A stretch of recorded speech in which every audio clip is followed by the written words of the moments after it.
And before I begin the final story for the evening, I want you to take a look at a small clip.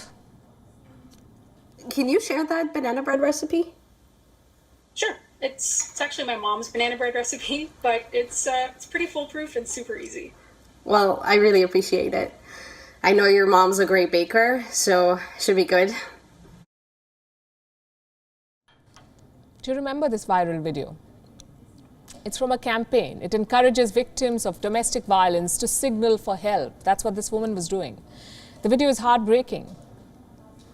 As is the situation worldwide, today 1 in 3 women experiences physical or sexual violence, and it is mostly by an intimate partner. The government of Australia has decided to step in. It is paying people to escape violent relationships. Australia is rolling out what's being called an escape violence payment.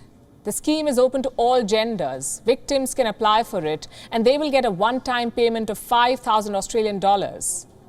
That's $3,700 US dollars. $1,500 will be paid in cash, the remaining in goods and services, or direct payment of bonds or school fees. Will this help victims of domestic abuse? Government data says 1 Australian woman is killed by a partner every 9 days.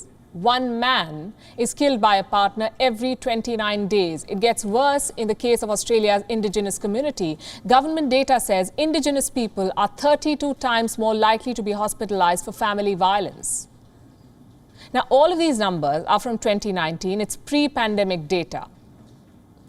Lockdowns resulting from the Wuhan virus have in fact exacerbated the crisis. We don't have reliable numbers from Australia, but what's happening around the world should give you an idea.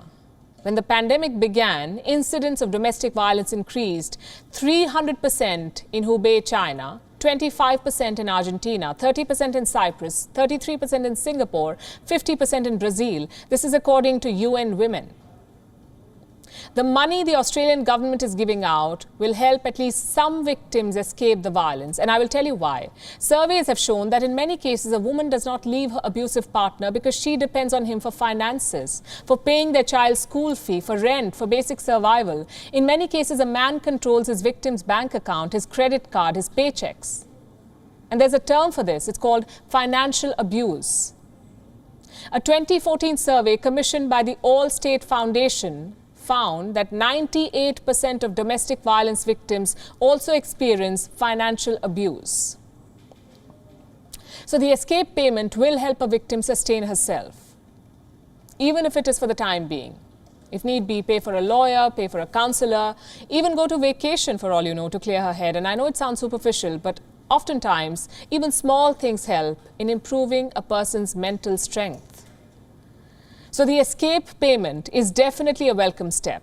Abusive relationships are a growing problem the world over. Australian Bureau of Statistics says 1 in 6 women have experienced violence from a partner. So it is good to see the government doing something about it. But here's a question that we tried debating when we were drawing up the story list this afternoon, when we were thinking of putting the story on the show tonight. To what extent can governments intervene in a problem that is so personal? How many victims will actually be comfortable signing up for this scheme? Is this even sustainable? Australia's own data shows that most Indigenous victims are afraid to even report domestic abuse. So will money be incentive enough in such cases to leaving an abusive partner? You know, New Zealand offers paid leaves to victims of domestic violence. So do some American states.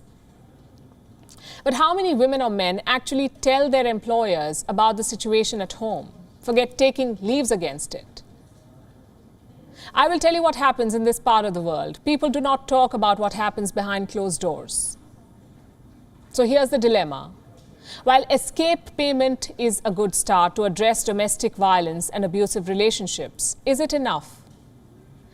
What countries must also do is address the root cause of the problem. Why do partners feel they have the right to be violent? Is it because of the lack of a deterrent? Is it because they think they can get away with it? Is it because society sees women as a lesser gender? These are difficult questions that governments and societies must answer. So I leave you with a question. Do you want your government, whichever part of the world you're in. Do you want your government to roll out a similar escape payment scheme? Send us your answers on social media and don't forget to tag your leaders. WION is now available in your country. Download the app now and get all the news on the move.